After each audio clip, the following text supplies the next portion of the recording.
Well, thank you very much, gentlemen, for joining us in this important and esteemed panel. Whether felt intimately through personal job loss or illness, or more generally, many of us are familiar with the impact that COVID-19 has had on global health and economy. But what toll has this taken on the public sector and government more broadly? I would like to direct my first question to Mr. Ian Carruthers, Chair of the International Public Sector Accounting Standards Board. Can you speak to us a bit about what the impact of COVID-19 has been on government and public sector? Ian? Thanks very much for that question. Good morning, good afternoon, everyone. I mean, certainly COVID-19 has been something that we and the board have been thinking about recently, and you'll see we have a web page and a staff Q&A about the application of our standards. But I mean, I think firstly, and you've recognised this, and Ed recognised this in his remarks, it's a human crisis. And it very much demands public health solutions. But inevitably, finance is an enabler for that. And I think now that you see the impact of the various interventions that governments have been making, it's becoming clearer that we have a simultaneous health and economic and financial crisis. So in thinking about it, I think there's probably 3 points that I would make. I think first is, maybe sounds obvious, but I think there will be huge long-lasting effects on public finance. We've already seen, the impact coming through in terms of statistics on the impact on individual economies and on growth, down 4.9% expected this year. Huge amounts of cash being spent. And really the emphasis so far has been on doing what it takes, getting resources to where they're needed, whether that's actual direct payments. You've seen things like deferrals of tax, loans being given, guarantees, and so on. But really the question is, well, what's the impact of all of this? Not only now, but going forward. And inevitably, because it's so big, bigger than, for example, the sovereign debt crisis, the impact will be long lasting. And what's being done at the moment will constrain the choices that governments have in the future. And they really need to understand those in order to be able to take good decisions. But this is going to be long lasting. It's interesting. I have a daughter who's just graduated as an economist, and I reckon, for the next 20 years or so, she in the public sector is going to be dealing with the impact of this and advising governments on that. I think the second point I would make is that understanding where governments are and what their choices are means that high quality financial reporting is needed now more than ever. There are going to be tough choices. Governments are not going to be able to do everything that they want to. And high quality financial reports give you the information that you need for making decisions. It doesn't take away from politicians the fact that the decision is ultimately theirs, but they need good quality information to take those decisions, and they also need to be accountable for that. Governments are a major part of the economy in most jurisdictions, sort of 30, 50 more percent. And so if governments are taking better decisions, that helps economic stability. It also helps increase trust and stability in society. And I think that's something that it is more important than ever now. And I think the final point I would make is this must be the time for change. It's so huge, the impact of this, and the decisions are so big and long lasting.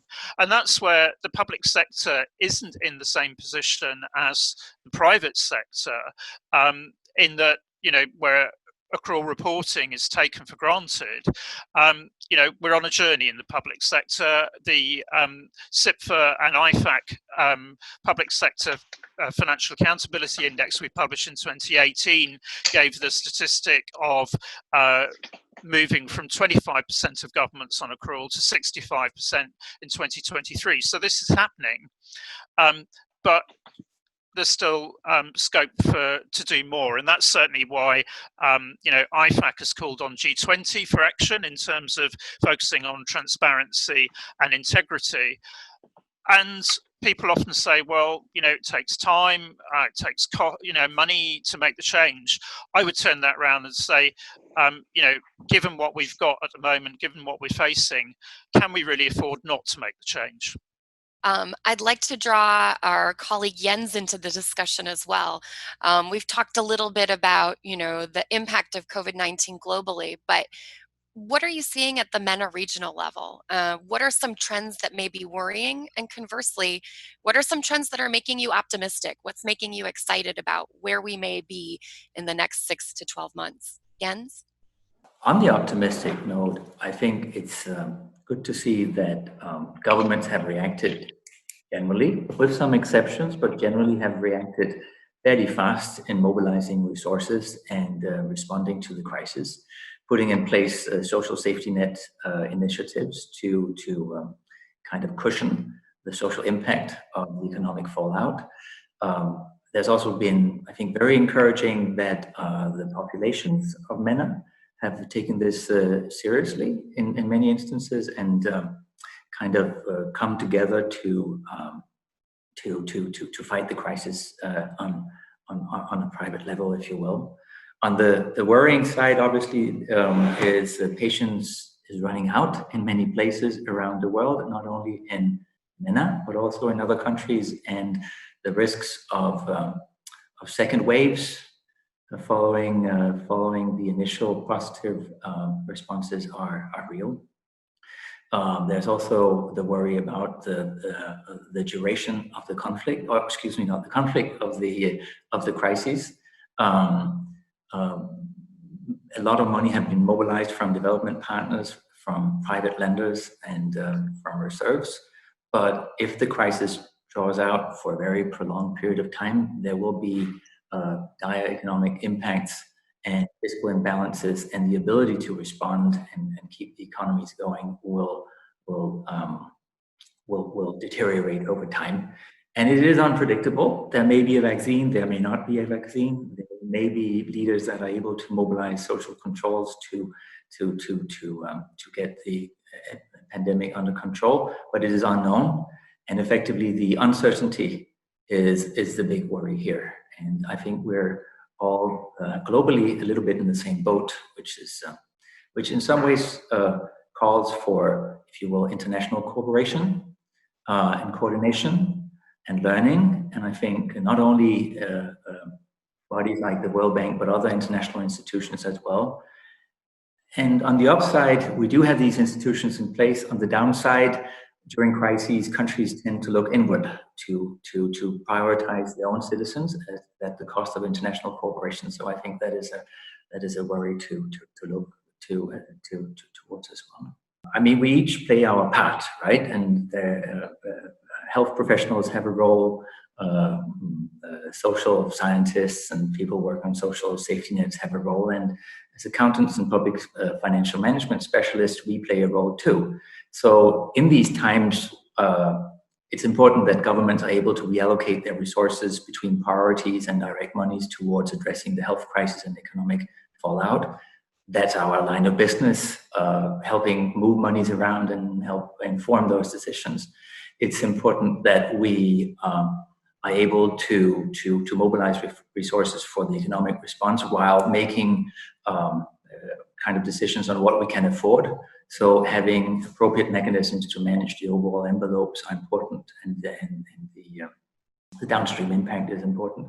And it's important that we put in place systems that ensure effective service delivery, but not least also that in the more immediate term, that monies are spent well. There is a lot of money being mobilized out there appropriately, but with that also comes temptation, right? That is the kind of a human nature, is that you see money and you want part of it, and we're here to secure that monies are being put to the right use.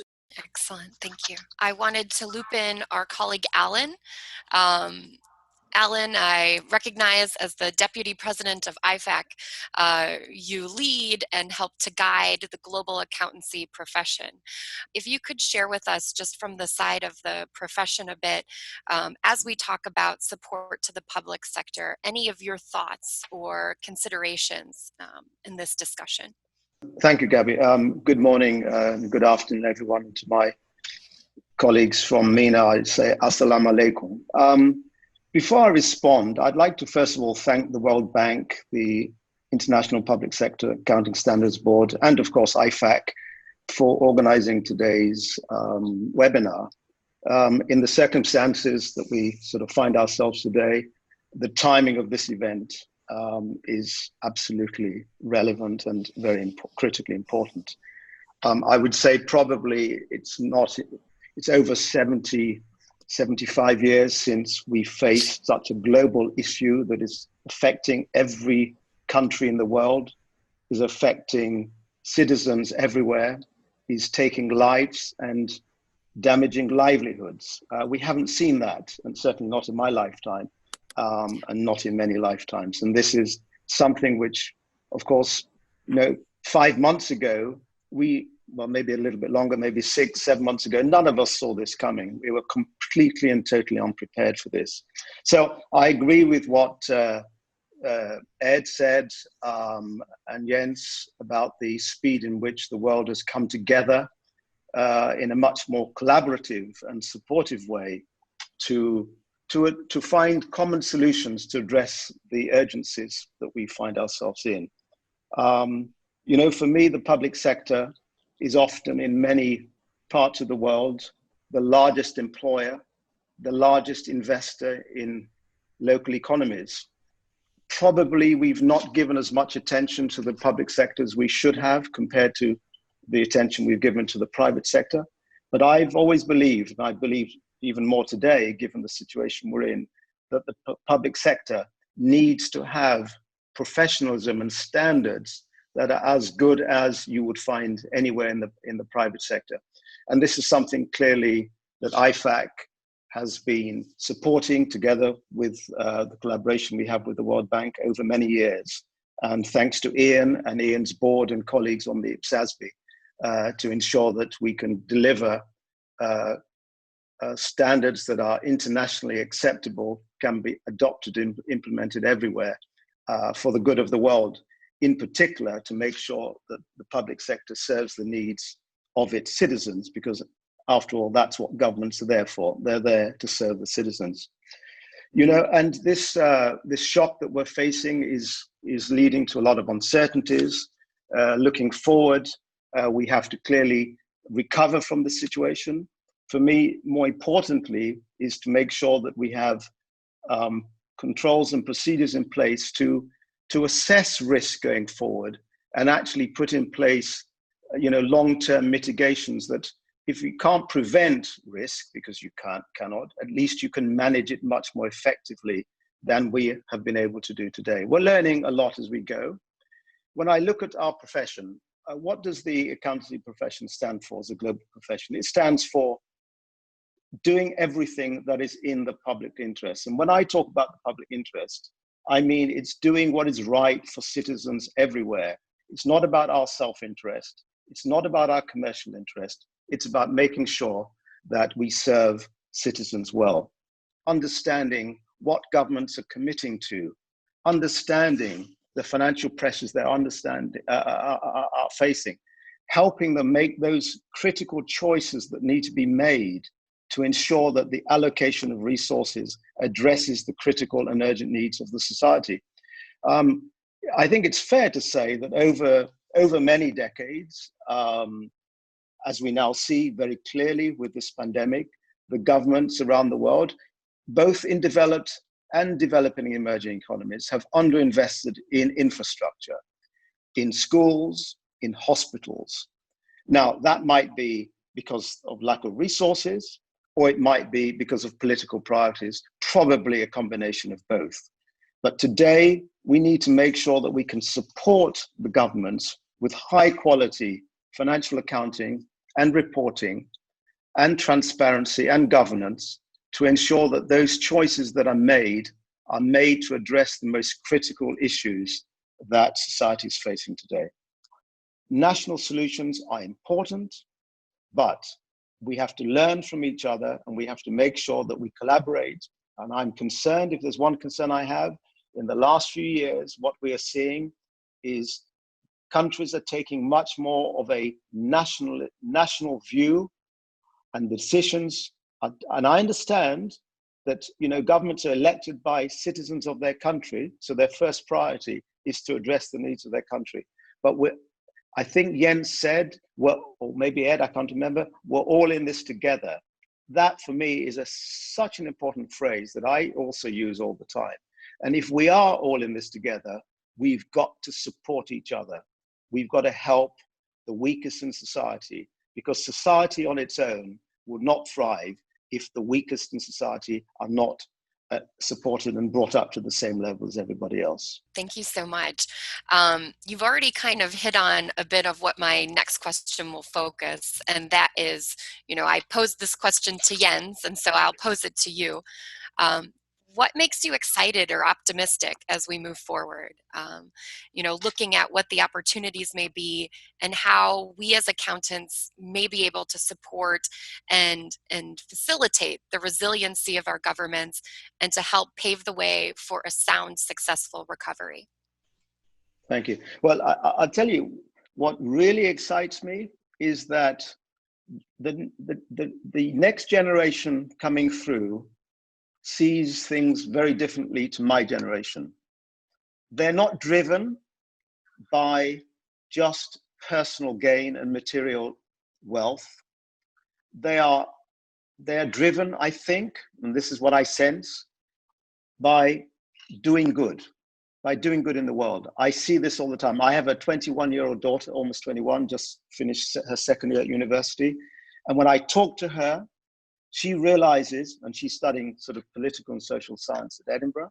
When I listen to her, her mindset about what the world needs and what she and her cohort need to do to make sure we get better outcomes.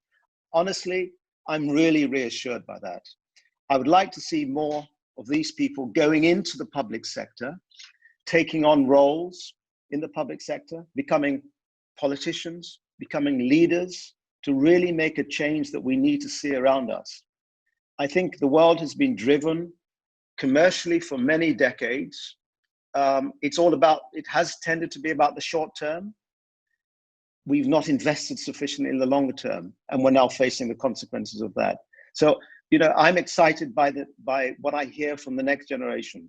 They want to do good. They want to make a difference.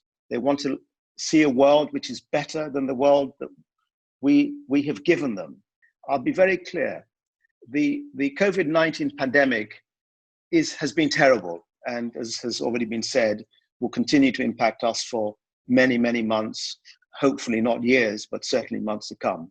But let's not forget, we have an even bigger pandemic that we're living with today, which is the climate crisis. That's going to take, in my view, more lives than COVID-19 has and will eventually take. So, you know, we've got to get over the hump of COVID-19 and get to the other side. But that's not the end. We've got so much more to do. And I'm really excited that the next generation, the younger generation, Ian talked about his daughter who's just graduated as an economist. These are the people that we need to support to ensure that they have decent jobs, that they can make a difference, to make this world a safer, more rewarding, more caring world, because that's what we, in my generation, that's the legacy we should make sure we leave behind. Accountants play a vital role in this process because sound public financial management supports prioritization, aggregate control, accountability, and efficiency in the management of public resources and the delivery of services, which are critical to achievement of public policy objectives, including achievement of the SDGs. And I think one of the things the World Bank does together with other international organizations is to kind of open the reform space, set the agenda. And what we're seeing in public financial management is increasingly a, if you will, policy orientation, whereas the dialogue between development partners and country counterparts, for that matter also between developed countries in the context of the OECD, for many years have been about technicalities, accounting standards, because accounting standards are interesting and fun for some of us to work with, cash management, because that's a fascinating thing to do, the MTEF, because that's novel and new. Increasingly, what we're seeing is a policy orientation. So what is the implications of what we do for agenda? Or as Mr. Johnson raised, climate. What is our contribution to the climate discussion? Recognizing that we're not the plumbers necessarily, but we are part of a team with other professions that are helping address these issues. And especially around the SDGs, I think many partners and countries are looking at what does the budget do to achieve the SDGs. So this policy orientation and bringing that to the table is part of the bank's response. In terms, I talked a little bit about what the bank is doing. I talked about setting the agenda. We do a lot of diagnostic knowledge work that we're sharing, and I think Ed mentioned how his group has really stepped up to the task and delivered a lot of guidance on what different professions around public sector reform and public financial management can do to address the COVID crisis. And I think if you go to worldbank.org, these pieces are easily available. We do a lot of diagnostic work, PFAS-1, but there's also the ROSCs and the PIM assessments, etc. And then we provide, I think no surprise, we're a bank, a lot of financing to finance these different reforms through our various lending operations.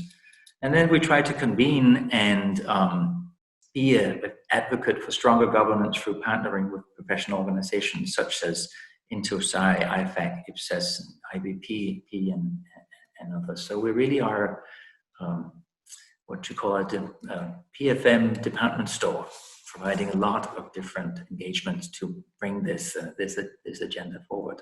One of the notes that Jens kind of raised was this issue, again, of everybody being in it together and collaborating. Can you talk a little bit about what the IPSASB has been doing in regards to collaborating with international organizations and with, really working together at a global level to provide a holistic support? Yeah, thanks, Gabby. I mean, first and foremost, as we've said, if we're all in this together, then actually that really makes the case for the work that my board is doing on international standards for public sector financial reporting. Because, really, if you're looking for sort of consistency of approach, credibility, you need comparability. Now, I mean, as an international board, we're a board of 18 board members, literally from around the world. And those connections, as we see the level of implementation of our standards rapidly rising, actually become more and more important. In February, we issued 3 exposure drafts, 2 on accounting for revenue, and the third on the other side, where there hasn't been a standard before ever internationally, on what sounds rather dry, transfer expenses, but actually it's what's happening now. It's the interventions that governments are making around the world, when they transfer resources to other levels of government or individuals or organizations. We haven't mentioned it, but I think one of the things that we are excited about, and that came about through dialogue actually it was a challenge that the Department for International Development gave us, which was, okay, if a government isn't on accrual, what can they actually do now to help themselves? And that's where the COVID-19 intervention assessment tool that IFAC has released today comes in, because that's really about helping people to think things through. What we do with the publication, the main publication on the COVID-19 intervention assessment tool, is to take people through the steps. As I mentioned, first and foremost, people will be thinking about, I've got to get cash out to where it's needed. But it's then about thinking about, well, okay, you know, there's sort of immediate funding that I want to get out there, but actually, what's the economic substance of the transaction that I'm entering into? And as I mentioned earlier, there are very different types of interventions that governments are giving at the moment. So it may be immediate payments in cash, it may be sort of deferrals of tax revenue, it may be loans, guarantees, and so on. So those will all have an impact, but they'll be very different, and it won't necessarily be when the cash passes. So second step is think about the accrual impact immediately, and then what's the impact going forwards, and how does that actually interact with the various other different options that there are for making interventions. So it's a simple tool that is really designed to help people think that through. Now, you don't have to be already on accrual. You don't have to be on the journey to accrual. If you're on cash, you know, that's fine. It's a way of actually just helping you think about the right things. It's really something that we've designed just to actually be there and immediately helpful. The second publication really just builds the bridges and said, look, you know, this could be the basis on which you build. It could be the catalyst for moving to accrual. If you know, the decision makers, the politicians, actually see the advantage, and hopefully they will, of not just a narrow view of cash, but the broader view. That could be a catalyst, but equally, and this will give you information that will be useful for that journey, equally, this can fit in with your journey to accrual. Or if you're a country that's already on accrual, it prompts you to ask the right questions. And, you know, there's a link into the question and answer that IPSASB staff have prepared, which actually goes through the different types of interventions and says, which standards from our suite of standards actually would be relevant to you? What do you need to think about? All of you have spoken on the subject and importance of having a sustainable recovery. I wanted to just present the question generally to the three of you for any to jump in and answer. What do you see some of the opportunities there for structuring this as a green recovery and really taking a perspective from an environmental, social governance angle? Some of these decisions that we need to make are going to be quite tough, because we're going to have to undo things that we've done. We've got to unlearn the ways that we've done them. And we've got to be courageous enough to learn how to live differently going forward. So we've got to do things differently. I must say, I am absolutely encouraged by, particularly in Europe, Europe has now really understood that we've got to do things differently. So the Green Deal that is now being talked about in the European Commission, in the European Parliament, and getting the member states fully behind this, but also putting the right levels of incentives and investments to ensure that we can actually move to a more sustainable, a greener economy. I think people, the populations, the public at large, understand this, they get it. They need direction, they need consistency of policy, they need transparency, they need to understand what their individual role as citizens has to be to make sure that we can deliver a greener economy that is sustainable for everyone going forward. So, you know, quite honestly, I'm excited, but it cannot be done on a region by region basis. So if we just look at some of the consequences, if we look at the reporting, the majority of the financial reporting is reporting on tangible assets. But I think the latest count said that less than 18% of the value of a business is in its tangible assets. So we've got to start to be able to account for, to measure, and to report transparently the intangibles. So our accounting standards frameworks, for example, have served us well, but we need better, consistent frameworks for non-financial reporting, which will at least be transparent in terms of guiding us to ensure that we know we're on the right tracks. You know, and I just want to throw in something else. if we look at any recent surveys, trust, particularly in governments, and probably to some extent the private sector, is probably close to an all-time low. So we need to regain the trust of citizens, and we're only going to do that by taking concrete actions that address the needs of citizens and are truly in the public interest.